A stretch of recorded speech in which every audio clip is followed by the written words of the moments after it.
Vamos a iniciar con oración. En el nombre del Padre, del Hijo y del Espíritu Santo. Amén.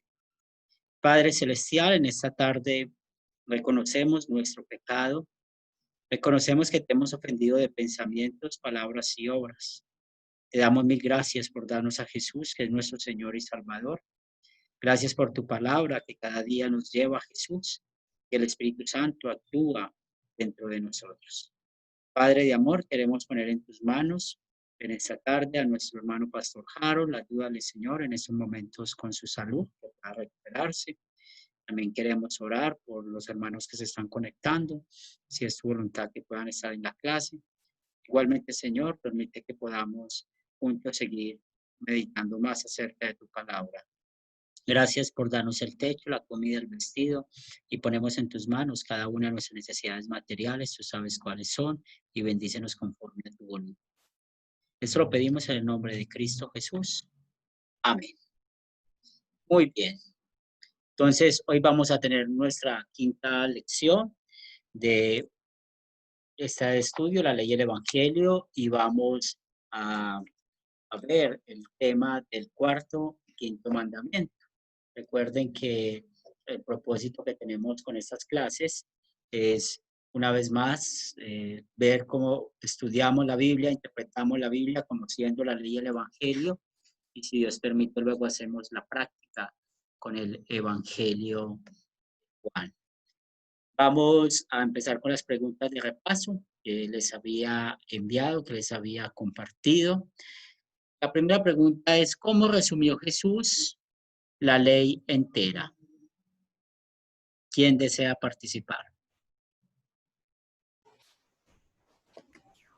Pastor, Jesús resumió la ley en dos grandes mandamientos. El primero, amarás a tu Dios con toda tu fuerza, con toda tu mente, con todo tu corazón, con toda tu alma.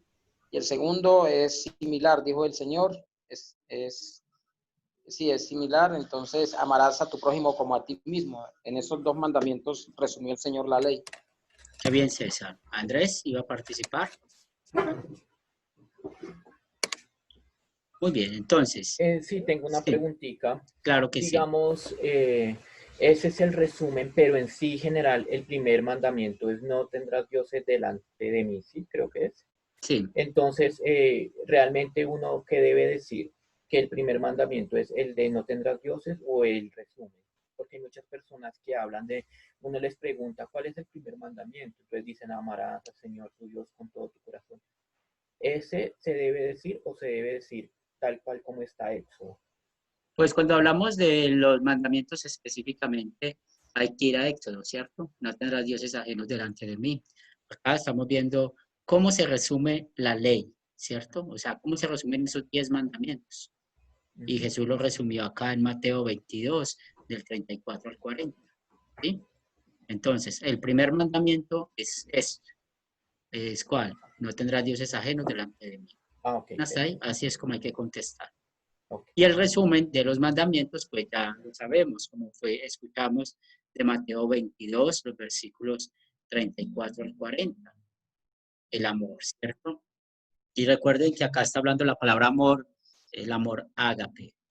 Siempre hay que diferenciar los tres tipos de amor: amor eros, el amor sexual, el amor filos, el amor de amigos, y el tipo de amor más alto, el que todo lo puede, todo lo espera, todo lo soporta. Lo encontramos en 1 Corintios 13, del 1 al 4, pueden leerlo. Y habla del amor ágape. Ya sabemos que la primera parte se muestra el amor por Dios. Amarás al Señor con todo tu corazón, con toda tu alma, con toda tu mente, y luego el amor al prójimo. Amarás a tu prójimo como a ti mismo. Recordemos que los 3 primeros mandamientos tienen que ver con Dios, y cuando hablamos amarás al Señor tu Dios con todo tu corazón, toda tu alma y toda tu mente, pues estamos pensando en esos 3 primeros mandamientos. No tendrás dioses ajenos delante de mí. No usar el nombre de Dios en vano, y guardar o santificar las fiestas, o guardar el día de reposo. Y los últimos 7 mandamientos muestran el amor al prójimo. Honra al padre y madre, no matar, no cometerás adulterio, no robar, no hablarás falso testimonio, no codiciarás la mujer de tu prójimo y no codiciarás la casa de tu prójimo. Aparte, tenemos esta otra pregunta. Aparte de nuestros padres, ¿quiénes son algunas de las autoridades incluidas en el cuarto mandamiento? Nuestras Eh, autoridades, Yo pienso que son las autoridades civiles, el gobierno civil, ¿no? La Sí, policía, los ejércitos, los mandatarios, muy las bien, leyes rigen cada nación. muy bien. ¿Y Miguel? resumen, religiosas y civiles. Muy bien, ¿cierto? Entonces, no solamente hablamos de nuestros padres, sino también los líderes en la iglesia. La Biblia nos manda, sométase a los pastores porque ellos han de dar cuenta por sus almas. Y también nos habla con Timoteo, pues tener en buena estima a los ancianos de la iglesia, los líderes del gobierno. Eso es una paradoja que está pasando hoy en día. Hay mucho problema con los cristianos y sobre todo pues en nuestro país. Y nosotros cuatro entendemos muy bien lo que pasa en nuestro país, cómo está polarizado con la política, pero eso nosotros no podemos dejar entrar eso a la iglesia, porque la iglesia está para las almas. Nosotros, los cristianos, pertenecemos a dos reinos, al reino de los cielos y al reino de este mundo, y por tanto nos sometemos. Así no estemos de acuerdo con el gobierno actual o con la clase de gobierno que haya, pues más adelante vamos a hablar un poco más acerca de este tema. Tenemos supervisores, jefes, cuando estamos en una empresa, cuando estamos en un trabajo, pues ya hablamos de la policía, los maestros. Aquí hay un ejemplo, los de control aeroportuario, es decir, de los que trabajan en los aeropuertos. Entonces es muy importante siempre saber quién está por encima de nosotros. Hay un don del cristiano. La Biblia dice, sométase unos a otros. El someterse unos a otros, pues para nosotros como cristianos, pues no tenemos problema en someternos a aquellos que tengan autoridad sobre nosotros. Andrés había levantado la mano.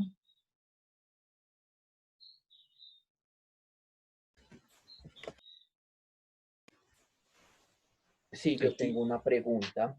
Sí, Nosotros podemos ver, bueno, en las noticias, en los periódicos, que hay muchos partidos políticos o hay muchas personas que son de algunas iglesias o son pastores y ellos están en la política, están incluidos tienen partidos políticos, tienen diferentes cargos. Mi pregunta es si es prudente y si es conveniente que una persona cristiana o que un pastor evangélico también se incursione en los temas de la política. Está bien que un pastor también sea político, o sea, que tenga o que combine las dos partes, sea pastor y sea también, digamos, senador o que tenga un partido político.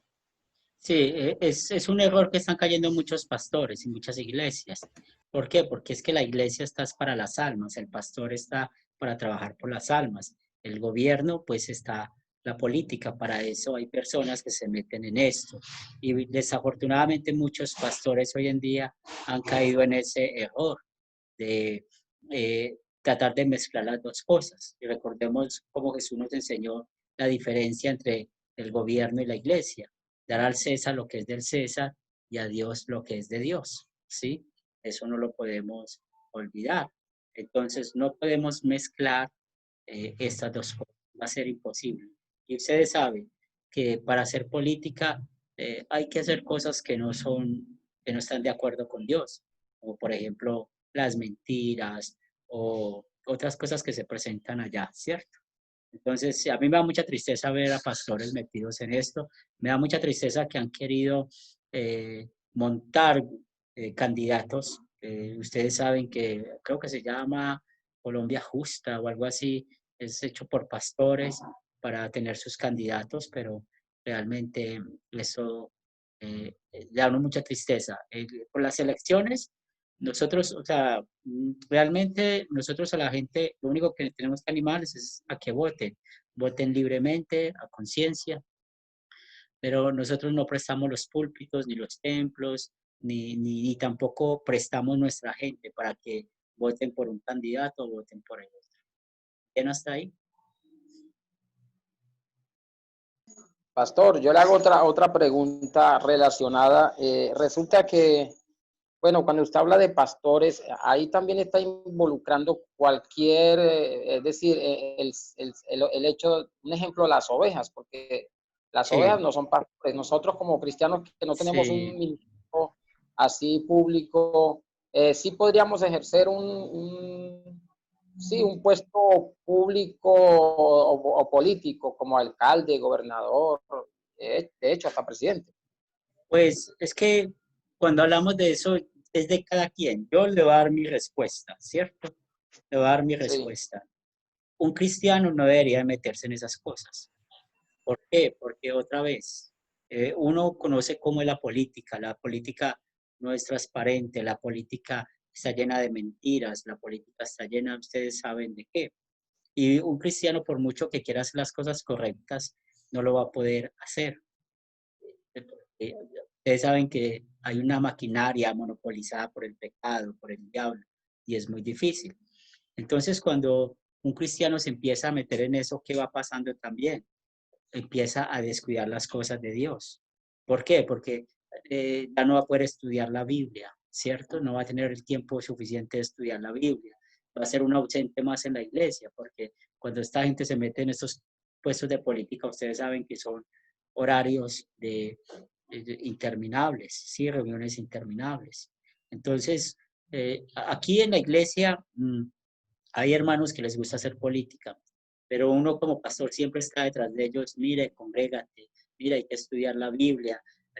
Cuando están haciendo política a veces es muy maluco porque empiezan a venir mucho a la iglesia, o sea, se ausentan por un tiempo, pero cuando va a llegar pronto las elecciones empiezan a la iglesia, pero uno los ve que son tratando de buscar votos, ¿cierto? Entonces olvidan cuál es el propósito de la iglesia.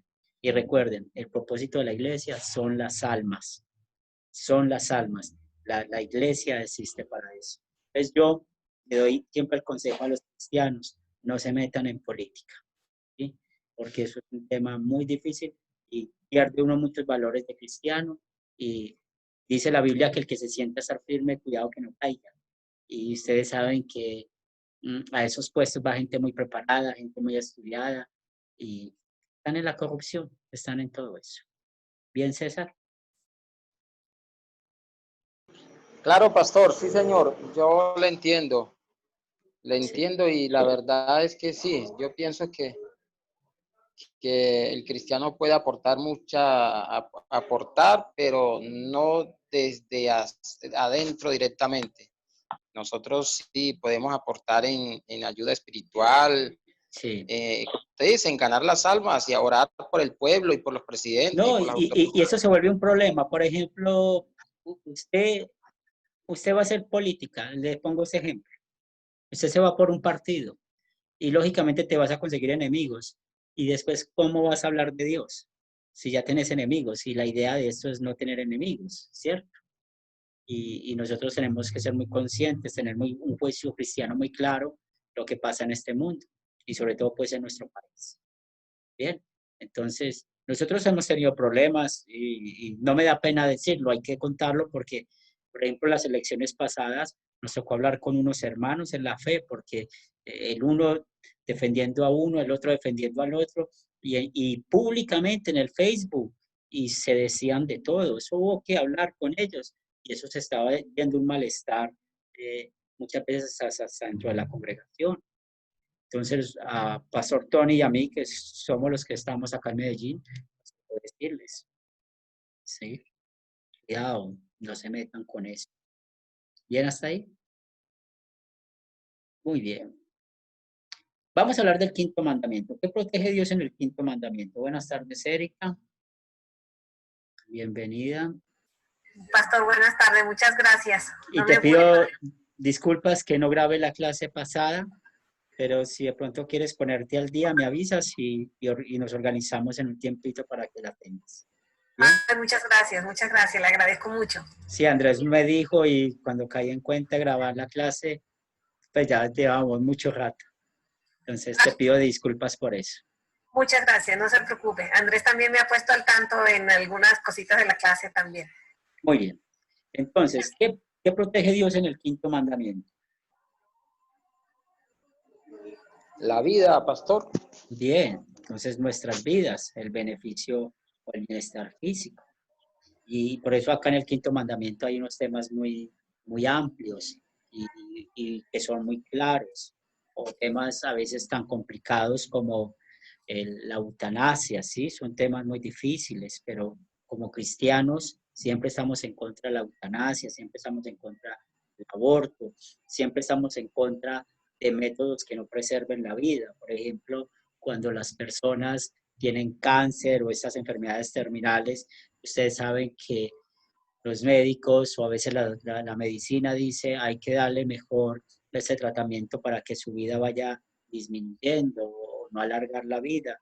Pues ustedes saben que como cristianos leemos lo que dice la Biblia, en tus manos están mis tiempos, dice el Salmo. Entonces confiamos de que Dios es el único que da la vida, el único que la puede quitar. Y también aquí, como les digo que es un tema muy amplio, tiene que ver también con el cuerpo, con el cuidado de nuestro cuerpo.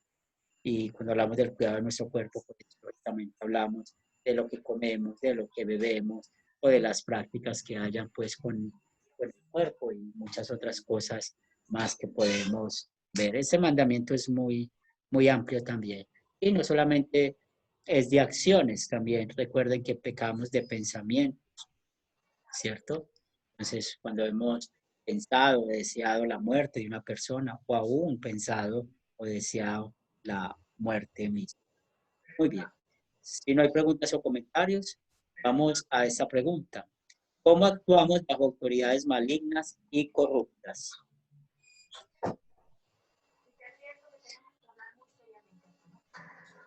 Pues, pastor, en mi caso yo pienso que eso cuesta bastante, ¿no? Porque uno entra como en ese conflicto de ver que hay tanta corrupción y hay tantos robos, hay tanta ceguera conveniente de parte de estas autoridades. Uno como humano, pues uno siempre está como en mi caso me disgusta mucho las injusticias. Me cuesta bastante, digamos, cuando leo los pasajes y anoche cuando leía Romanos 13 y yo decía, Dios mío, entender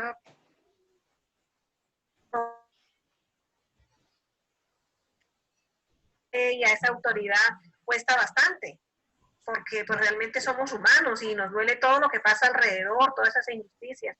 Y a veces actuamos como dice usted, a veces nos ponemos polarizados, o si no estamos en un lado, estamos en el otro. Pero entonces, pues desde que uno empieza a conocer la palabra del Señor, uno trata de ponerse como neutro en estos temas y tratar de no dejarse afectar a eso y de rendir la voluntad, pues que definitivamente el Señor es el que la tiene y Él hace todo posible, Él hace que todo pase para nuestro bien. Entenderlo es difícil, pero es un proceso. Entonces es un proceso en que personalmente yo digo, estoy aprendiendo y tratando de someterme en eso porque sí cuesta bastante. Andrés también había levantado la mano. Sí, yo creo que cuando nosotros actuamos bajo esas autoridades malignas es cuando primero tenemos ideas de autolesionarnos, cuando hay ideas de suicidio, cuando hay esos pensamientos de quitarle la vida a una persona o cuando hay personas que llegan a cometer este acto.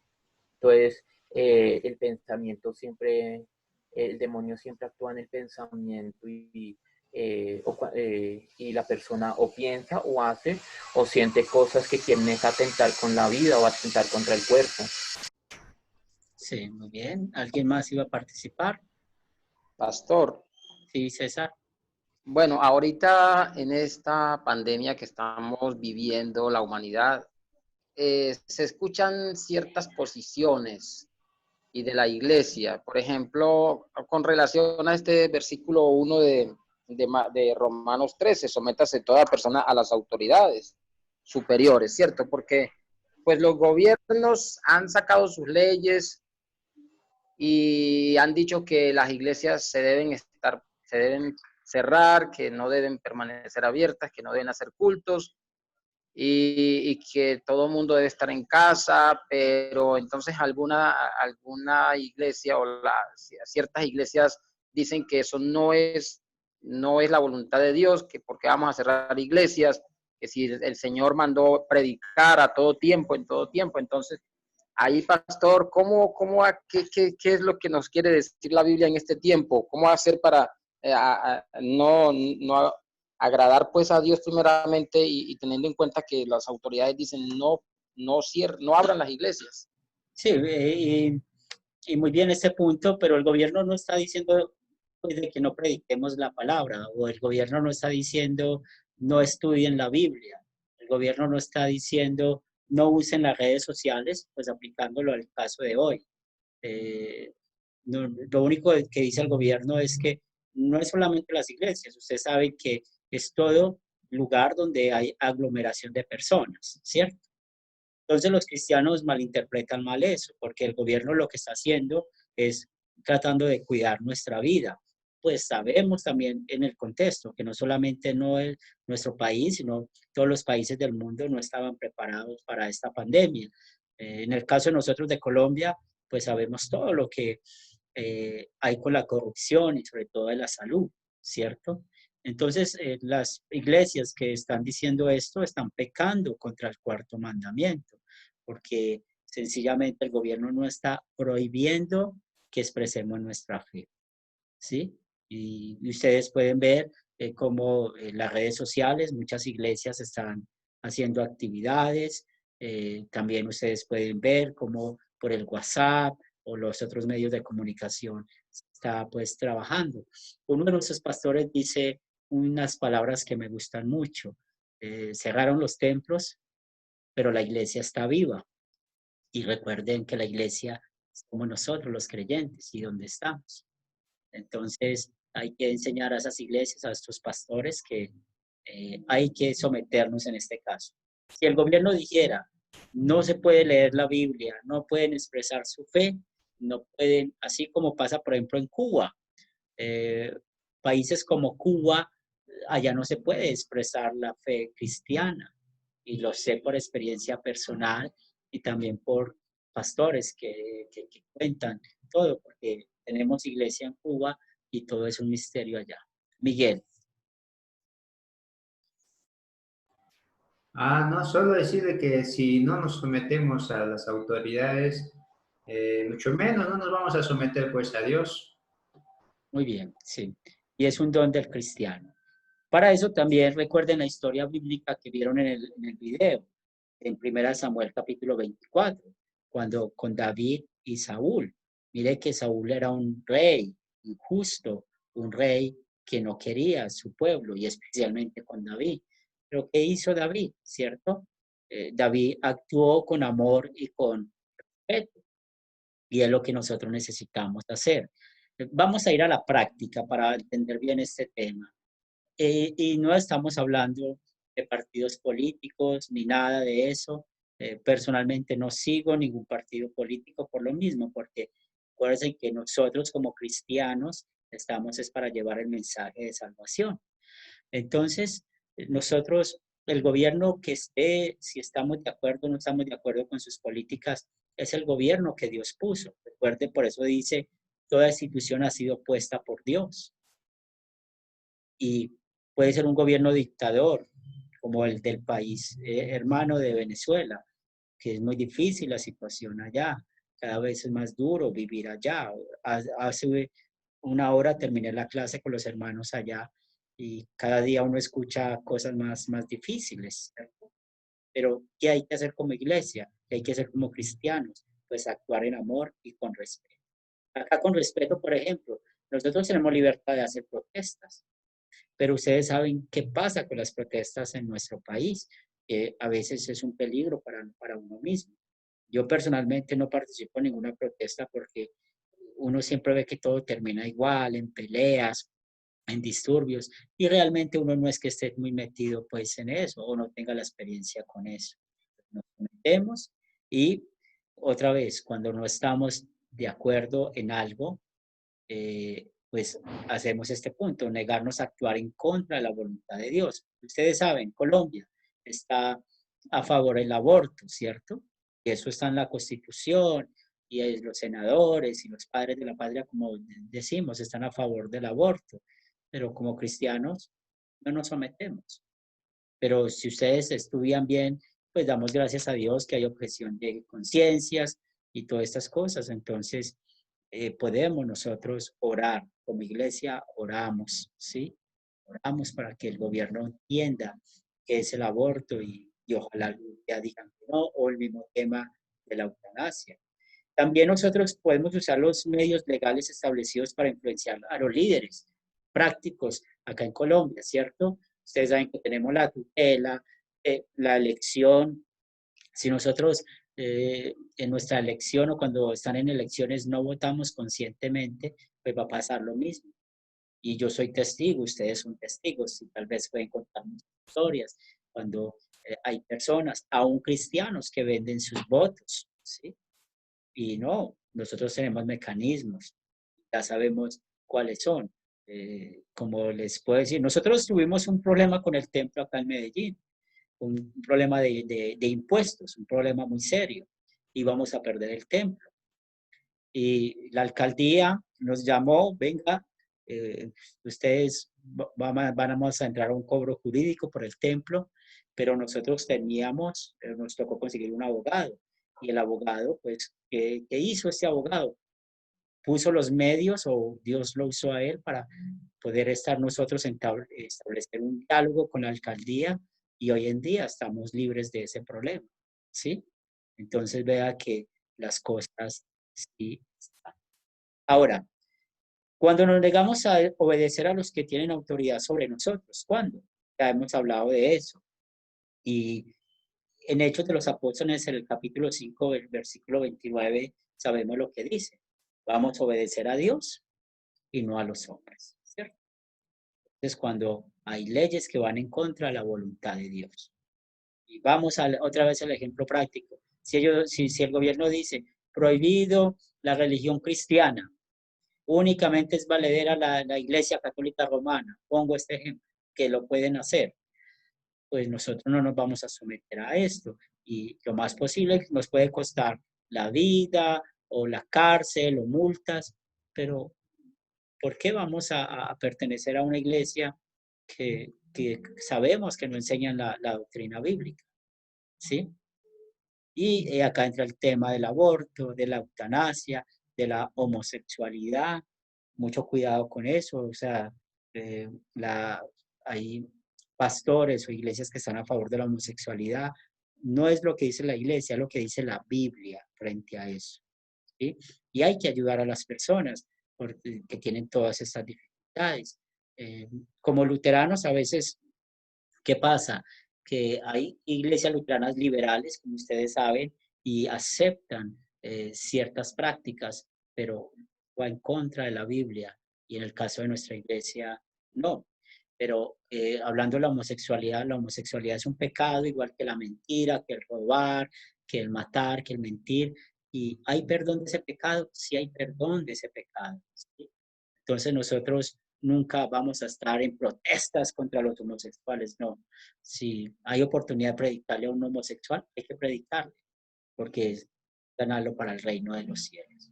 Entonces, cuando no estamos de acuerdo, si el gobierno nos obliga, tienen que casar homosexuales, ahí no nos vamos a someter. ¿Preguntas, comentarios hasta acá? Pastor, entonces, analizando el tema de las autoridades en el gobierno puesto por Dios, podríamos decir o llegar a la conclusión que Dios utiliza hombres no creyentes o no temerosos de Dios para gobernar las naciones, por decir algo, ¿no? Sí, sí, así es. ¿Y por qué? Él sabe por qué lo hace, ¿sí? Él sabe por qué lo hace. Y, y piensa, compara esto. Es un punto muy interesante porque una vez alguien me preguntó que si Colombia tuviera un presidente cristiano sería mejor. Y eso pues eso no muestra que sea mejor. Recuerden quién era Saúl, ¿sí? Era un creyente y después se perdió. El mismo David, mire que David, ellos olvidaron todo lo que Dios les dijo. No tengan muchos caballos, no tengan muchas mujeres, ¿Y qué vemos en los reyes? Eran aparentemente cristianos, que hicieron pecado, vivieron en contra de la voluntad de Dios. Y de ahí podemos ver el listado de todos los reyes que hubieron. Uno que otro fue fiel a Dios, pero todos los reyes los llevaron a la idolatría, a la corrupción, ¿sí? Entonces hay que entender eso. Dios hace salir el sol sobre justos e injustos. Y acuérdense, ¿para qué es el gobierno? Para tener un control entre todos nosotros. O sea, para que no nos estemos matando o robando. Pues imagínense, si existe robo de propiedades habiendo gobierno y orden, se pueden imaginar que no hubiera gobierno. ¿Sí? Pastor, pero y por ejemplo, en un país como en Estados Unidos que dicen que la gran mayoría y que son cristianos, Sí, allá, sí, por ejemplo, dicen que el presidente Trump es cristiano, entonces, ¿o será que eso es sí, una simple suposición? sí, son mentiras. Son mentiras.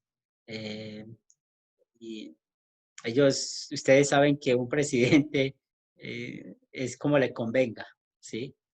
Por ejemplo, Maduro, el presidente enseguida, usted sabe que él quiere hacer un culto a, a Chávez, idolatría, ¿cierto? Ellos quieren hacer su religión y han estado avanzando para eso, para hacer del chavismo una religión.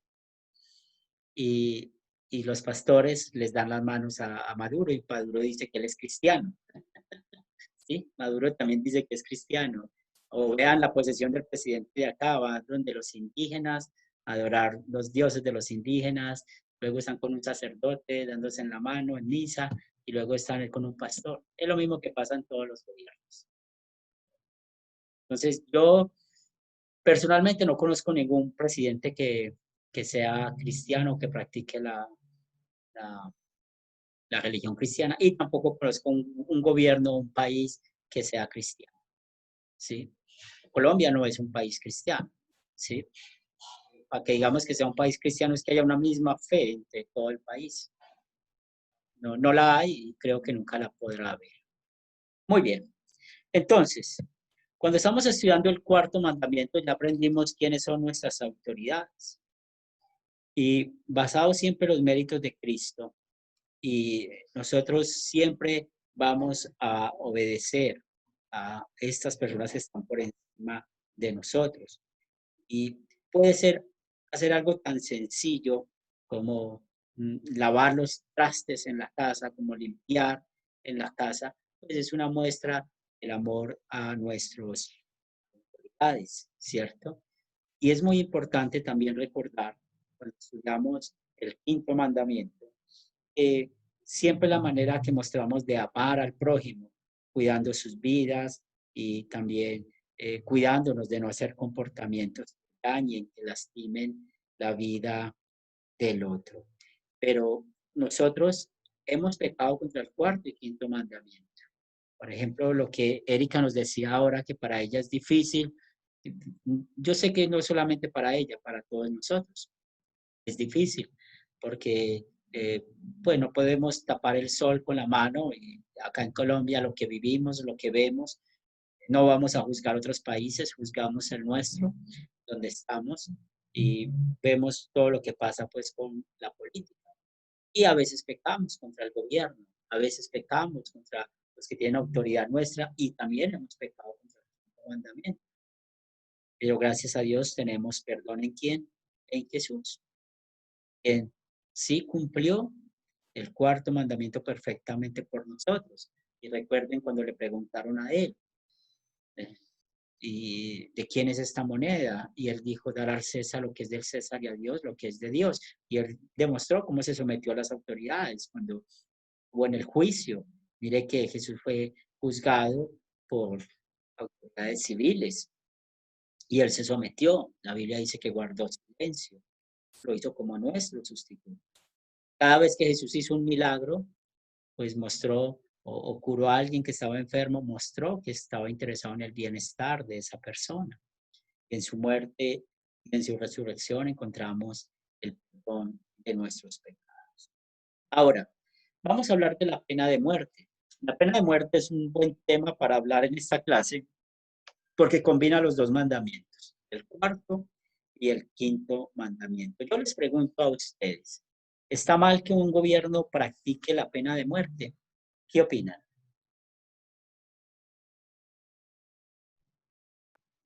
Pastor, Sí, César.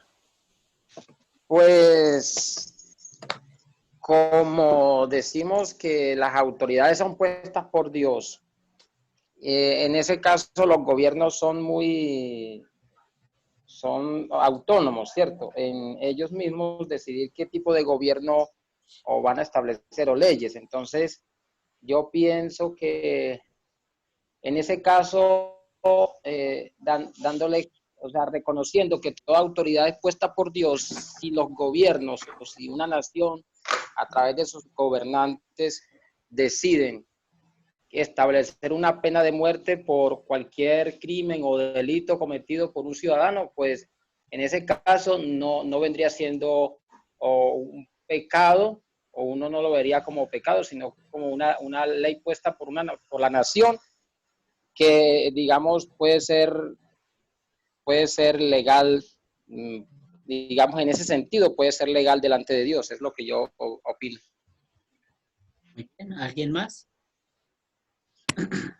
Yo, pastor, Sí, Andrés. es un tema siempre complejo, es un dilema, pues nosotros sabemos que el ser humano no tiene la autoridad para quitarle la vida a nadie. Así sea la, la palabra, la porquería más grande que haya hecho, ¿sí? Las autoridades nos quitan la vida, ni a un bebé, ni a un anciano, ni menos a un preso, ¿sí? Que lo que están haciendo, pues obviamente delante de los ojos de Dios está mal, ¿sí? Obviamente ante la sociedad y ante el concepto humano, pues está muy bien, y esa es la solución, quitarle la vida a un criminal, ¿sí? Pero delante de Dios no está bien, porque nosotros no debemos de quitarle la vida a ningún ser humano, el único que la quita es Dios. Gracias, Entonces, Andrés. lo de la pena de muerte, Sí.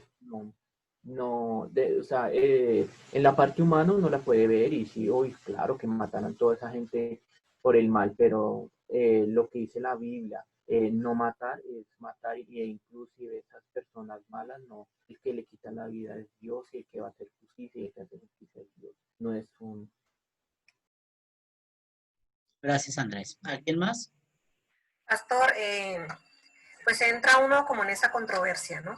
Sabemos que la pena de muerte es una ley puesta por los seres humanos, pero recordemos que esto también viene como un freno, como estudiábamos antes, como un freno al pecado.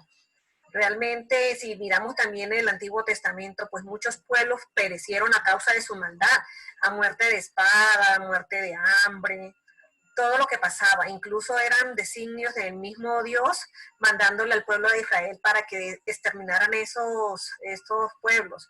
Realmente yo pienso que es como una ley para frenar el pecado en el mundo, porque mucha gente no reacciona ni siquiera metiendo los presos. No estoy de acuerdo porque yo no tengo, digamos, yo pienso lo mismo que todo, no tenemos nosotros la autonomía para determinar quién vive y quién muere, pero pienso que siendo ya alguien de posición gubernamental, se ven como obligados a tomar ciertas leyes para poder frenar el pecado o la maldad en el mundo. Muy bien. Entonces, ya sabemos que la pena de muerte es la práctica de un gobierno. Ojo, no podemos olvidar esto. Es la práctica de un gobierno, no de una persona. Y agradezco sus comentarios porque estamos haciendo la diferencia entre personas y gobierno, ¿sí? Entonces, el gobierno es la práctica de ejecutar a personas por ciertos crímenes, ¿cierto? Eso es la pena de muerte. Por ejemplo, lo que hacen las bandas ilegales, que ustedes saben que acá en Colombia todos vivimos eso, de que cuando menos piensa, dice que el jefe de la banda, o como le dicen ya hoy en día, que el APA, como dicen acá en Medellín, es el que determina quién muere y quién no. No, ellos se están pecando. Pero cuando hablamos del gobierno, ¿sí? del gobierno ya es diferente. Recuerden, ¿para qué está el gobierno? ¿Cierto? Y por eso vamos a ir a la escritura. La escritura habla acerca del derecho que le da a quién, al gobierno de usar la pena de muerte. Y por eso leímos la carta a los romanos, el capítulo 13, versículos de 1 al 4. Y permítame leerla, esta es otra versión que tenemos acá en la pantalla. Todos debemos someternos a las autoridades, pues no hay autoridad que no venga de Dios. Entonces acá tenemos una conclusión muy sencilla. Todos los gobiernos, llamémoslos de derecha, de izquierda, dictadores o como los queramos llamar, Dios ha puesto esa clase de gobiernos. ¿Por qué y para qué? Es lo que a veces no sabemos. Pues hay algunas explicaciones desde el punto de vista humano, pero finalmente Dios tiene el control de todo. Dice, las autoridades que hay han sido establecidas por Dios. Por lo tanto, aquel que se opone a la autoridad, en realidad se opone a lo establecido por Dios, y los que se oponen acarrean condenación sobre ellos mismos. Entonces acá vemos, pecamos cuando estamos en contra del gobierno, cuando estamos en contra de todo lo que en verdad pues pasa con los gobiernos. Porque los gobernantes no están para infundir temor. Y ojo, esto es lo que hay que entender. Porque los gobernantes no están para infundir temor a los que hacen lo bueno, sino al que hace lo malo. Y es lo que hemos escuchado en la explicación de ustedes. Cuando se establece una pena de muerte, sí, muy bien, Erika, es como un freno para el que hace lo malo, ¿sí? O sea, si un gobierno, por ejemplo, pone la pena de muerte, pongamos este ejemplo, para el que es cristiano, pues el cristiano no está haciendo nada malo, ¿sí? Y ese gobierno tiene que dar cuenta a Dios por cada cristiano que asesinó injustamente. Entonces, el gobierno no está para infundir temor a los que hacen lo bueno, sino a los que hacen lo malo. ¿Quieres vivir sin miedo a la autoridad? Haz lo bueno y tendrás su aprobación. Y eso, pues, ustedes y yo lo vivimos. Por ejemplo, en Medellín, donde yo vivo, hay cuarentena, hay pico y cédula. Pues, yo salgo el día que tengo pico y cédula. Porque si salgo un día que no tenga pico y cédula, voy a estar huyendo de un policía, del otro, y si me ven, me ponen una multa, ¿cierto? Entonces, yo ando sin miedo cuando cumplo las reglas que conocemos. Otra vez, pues la autoridad está al servicio de Dios para tu bien. Pero si haces lo malo, entonces sí debes temer, porque no lleva la espada en vano, sino que está al servicio de Dios para darle su merecido al que hace lo malo. Entonces, si un gobierno decide implementar la pena de muerte, otra vez, castigando al que hace lo malo, pues Dios lo permite. Sí, Dios lo permite.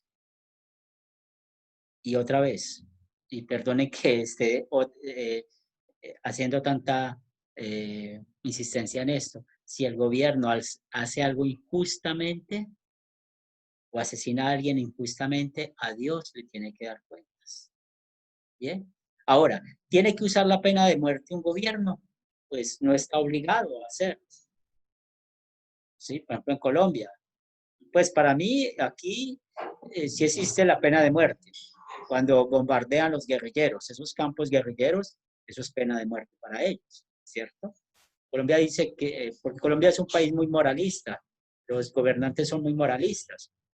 Entonces, dicen pena de muerte, un ejemplo, no estoy disminuyendo con esto la gravedad del pecado, del mal. Pues a mí también me enfurece mucho y me duele en la carne cuando hay esos temas de violación, pero ustedes pueden ver eso, cuando están hablando de cómo castigar al violador, todo un moralismo, pero cuando les van a tirar una bomba sobre un campamento guerrillero, pues ellos han hecho lo malo, sí, pero también son personas, ¿verdad? Entonces, para mí en Colombia sí existe la pena de muerte, sí, que la tengan disfrazada es diferente, pero por el ejemplo que les pongo. Pero el gobierno no está pues obligado a usarla. También puede escoger abstenerse del derecho, que es lo que vivimos pues en Colombia. Pero lo que nosotros tenemos que evitar como cristianos y conocedores de la Biblia es decir, de que la pena de muerte es un pecado. No, la pena de muerte es un derecho que Dios le da a quién? Al gobierno. ¿Sí? La pena de muerte es un derecho que le da Dios al gobierno, no a nosotros como seres individuales. ¿Claro ese punto? Sí, pastor, sí, señor.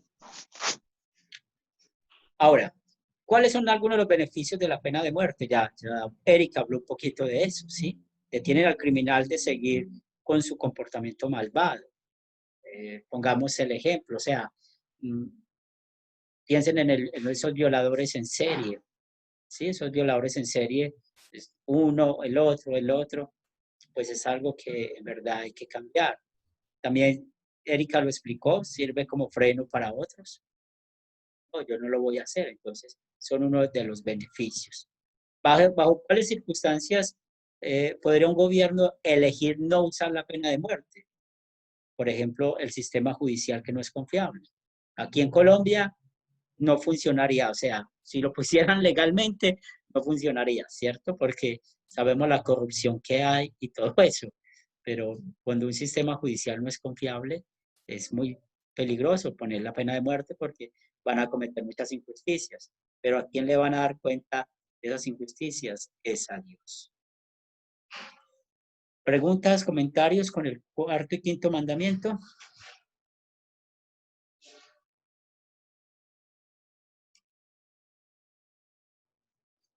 Muy bien, ahora hablando del cuarto mandamiento, Pastor, sí. o sea, ¿qué quiere decir que la pena de muerte, digamos, esa ley que la da el gobierno, no va en contra del mandamiento de no matar, sino porque como Dios ha dado el gobierno como una institución para también para tener control civil, entonces Dios no ve ese asesinato por los que hacen ese matar a esa persona, no los castiga. Así es, está de acuerdo. Así lo explicaste bien. Porque ¿a quién Y va a digamos, castigar? Al malo. Entonces pongamos el ejemplo. entonces, sí, entonces digamos, hay muchas leyes también que están, digamos, a favor de muchas prácticas. Entonces, ¿cuáles serían las que sí Dios aprobaría y cuáles no? ¿Sí? Pues sí, o sea, si hay leyes que van en contra, si volvemos a revisar acá el texto, sí, el mismo texto nos, nos lo contesta, Romanos 13, del 1 al 4, ¿cierto? Entonces, ¿qué dice? Ellos no están para infundir temor a los que hacen lo bueno, ¿sí? A los que hacen lo bueno. Es muy importante esto. Si ellos hacen leyes en contra de los que hacemos lo bueno, ellos tienen que darle cuenta a Dios, están pecando, ahí sí están pecando. Volvemos al ejemplo, ellos prohíben el cristianismo, ¿sí? Ahí ellos, ¿por qué van a impedir el cristianismo? Si, pues sabemos que en el reino de los cielos hay peces buenos y malos, ¿verdad? Pero el cristianismo como tal, pues ayuda también a la sociedad, ¿cierto? El cristianismo como tal ayuda a preservar hogares, el cristianismo ayuda a preservar vidas, ¿verdad? Entonces, cuando hacen leyes para castigar al que hace lo bueno, están pecando y tienen que darle cuentas ¿a quién? A Dios. Yo personalmente nunca quisiera estar en los zapatos, por ejemplo, del presidente de Venezuela. Es un ejemplo. ¿Por qué? Porque allá todo lo que está pasando es por culpa de ellos. Ellos sí están ricos, ellos sí tienen todo. Eh, el último viaje que estuve en Venezuela este año, antes de la cuarentena, estuvimos en un hotel y fuimos testigos, ver gente de allá y parecen que eran muy allegados al gobierno, nos dijeron, tomando buen whisky y la gente en el pueblo no tiene agua. Entonces crean eso, a Dios le tienen que dar cuenta de eso. ¿Bien, Andrés? Sí, señor. Ahora, el cuarto mandamiento nos dice que hay larga vida sobre la tierra, ¿cierto? Cuando Dios nos dice acerca de este mandamiento, honra a tu padre y a tu madre y tendrás larga vida sobre la tierra, vas a estar bien sobre la tierra, pues es lo que quiere Dios, ¿cierto? Nuestro bienestar acá. y Dios quiere eso para nosotros. Por eso, pues podemos vivir tranquilos.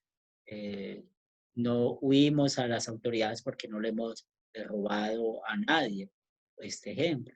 O tenemos, por ejemplo, los que conducimos, los que usamos los medios de transporte personales, pues no tenemos ningún miedo o que nos van a hacer una infracción o algo por la velocidad, si siempre conducimos con los límites.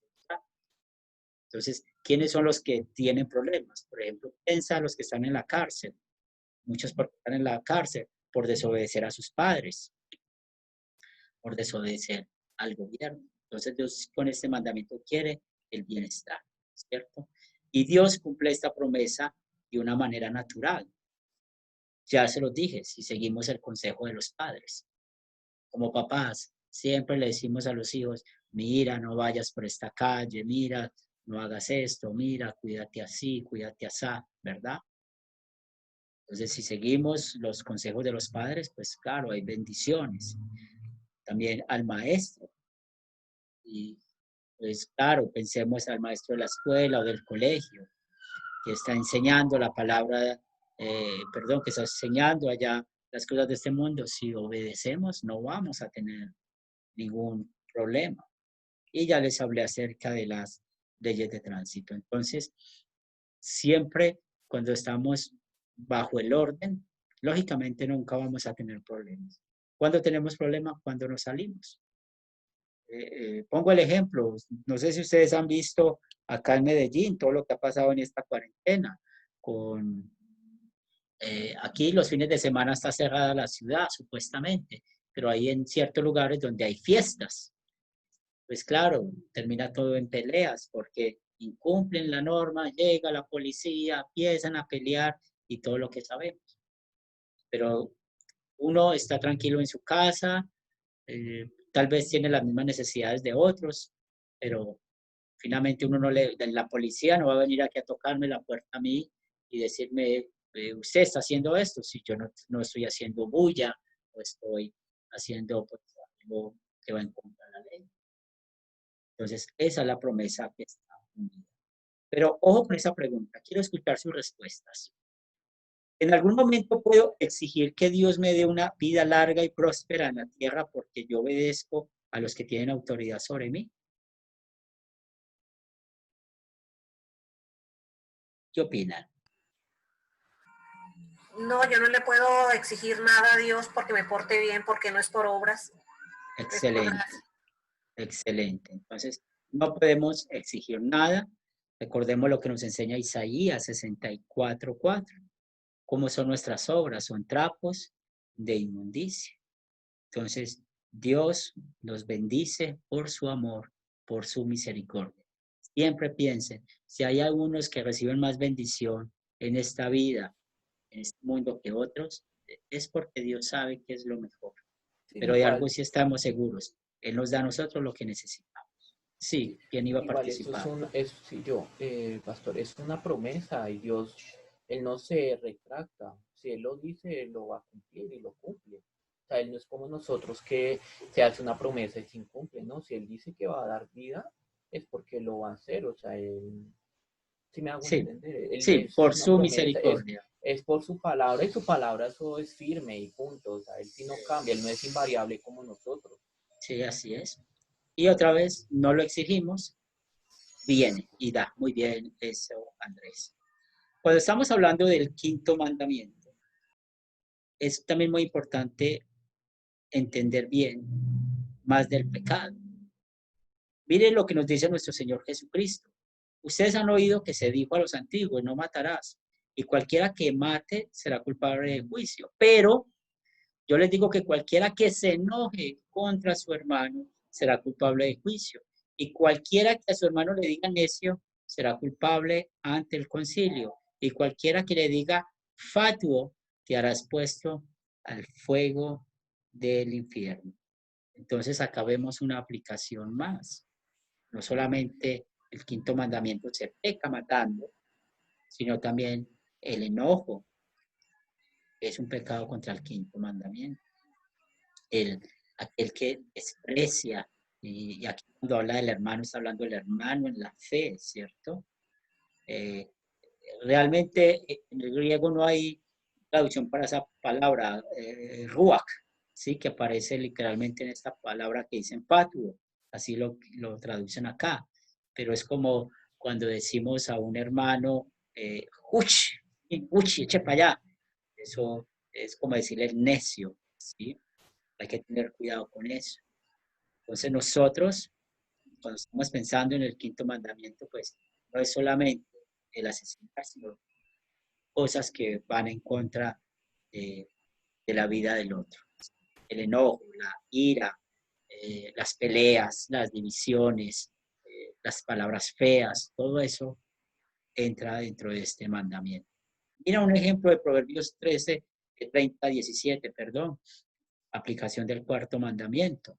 A quien mira con desprecio a su padre tiene en poco la enseñanza de la madre, que los cuervos del valle les saquen los ojos, que los aguiluchos se lo coman vivo.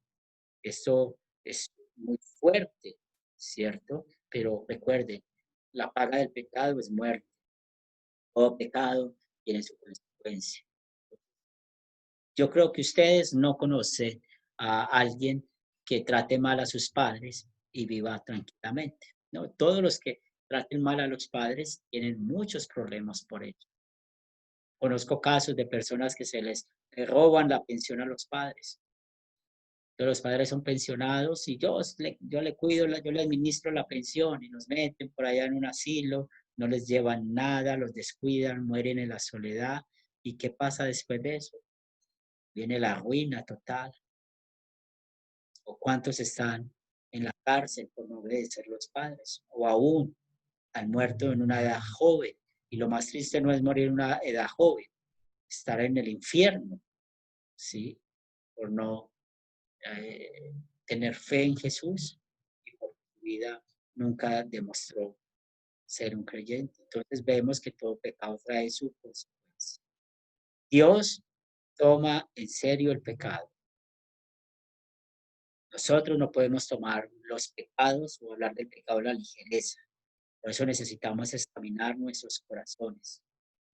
Recuerden cuando estudiamos la carta a Santiago, muéstrame tus obras y podemos ver la fe que tienes. La unión entre la fe y las obras es muy importante. No podemos nosotros colorear el pecado, darle color al pecado. Somos nuevas criaturas, conocemos lo que Cristo hizo por nosotros, el Espíritu Santo vive dentro de nosotros, nos fortalece, nos ayuda y vivir una nueva vida, eso sí, otra vez, no practicando el pecado. Porque recuerden que hay esa diferencia, pecar por debilidad o practicar un pecado. Cuando habla de practicar el pecado, sabemos que no hay perdón ni salvación. ¿Qué tan profundo está arraigado el pecado en nosotros? Siempre confesamos los pecados en las obras, en los pensamientos y en las palabras. Y cuando estamos en el cuarto mandamiento, hemos pecado de esa manera. Y Jesús lo explica en Mateo 15, 19 y 20, porque del corazón salen los malos deseos. Y como siempre, ¿cómo podemos tener esperanza? Solo en Jesús. Primera de Pedro 2:21 nos dice, Cristo no cometió ningún pecado, ni hubo engaño en su boca. Él llevó una vida perfecta por amor a usted y por amor a mí. Con su sufrimiento y su muerte nos da el perdón de todos nuestros pecados. Que el Espíritu Santo les conceda a ustedes las bendiciones de esta clase, a usted y a mí. Amén. ¿Preguntas, comentarios?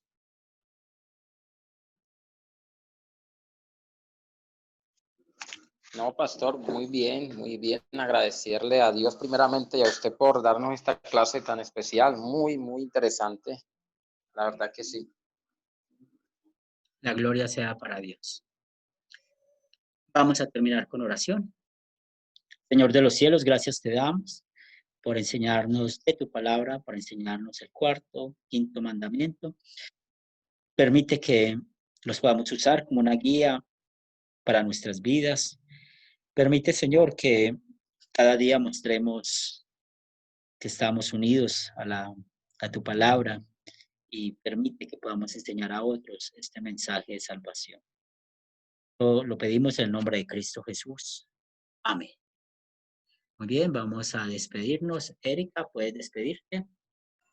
Bueno, muchas gracias a todos, que tengan una buena tarde y que el Espíritu Santo sea obrando en esta noche a través de esta reflexión que hemos tenido hoy para que quede guardada y grabada en nuestros corazones y la podamos poner en práctica. Y como decía el pastor, poderla enseñar también a los demás, poder comunicar estas verdades que se desconocen o a veces la gente desprecia, y es bueno recordarles todo lo que el Señor habla en su palabra. Bien. César. Agradecerle a Dios primeramente por esta clase tan bonita. Gracias, pastor. Gracias, hermanos. Y bendiciones para todos. Andrés.